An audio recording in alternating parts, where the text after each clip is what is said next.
Nous sommes dans le village chrétien de Sharafiya, dans la vallée chaldéenne, au nord de Mossoul, où 120 familles chrétiennes du village de Teleskov se sont réfugiées depuis maintenant 2 jours. Ces familles ont fui les combats entre l'armée irakienne et l'armée kurde suite au référendum d'indépendance que le Kurdistan irakien a mené le 25 septembre dernier. À nouveau, ces familles chrétiennes ont été prises dans la tourmente des combats et à nouveau elles ont dû fuir. Ça date de janvier 2017, les premières familles s'étaient réinstallées à cette période et aujourd'hui à nouveau, après avoir en 2014 fui, elles doivent à nouveau fuir. Hier, c'était des donations d'urgence de nourriture, de repas, pour permettre de pallier à l'urgence humaine la plus immédiate.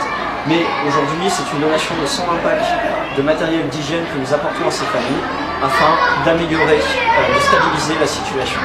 Mais plus encore que l'aide matérielle, aujourd'hui, la grande question pour ces communautés chrétiennes, pour ces familles qui ont à nouveau dû fuir, c'est la foi de trop.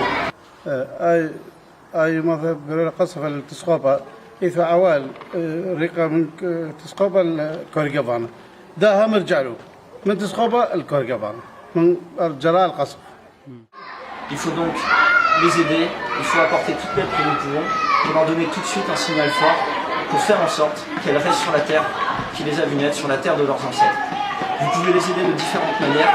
La plus importante et la première de ces aides, c'est la prière.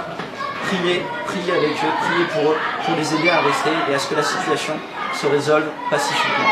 C'est également le volontariat à travers une présence aux côtés de ces communautés et enfin le don matériel, le don d'argent pour nous permettre de déployer des projets qui leur redonneront un futur sur cette terre, la terre de leur père.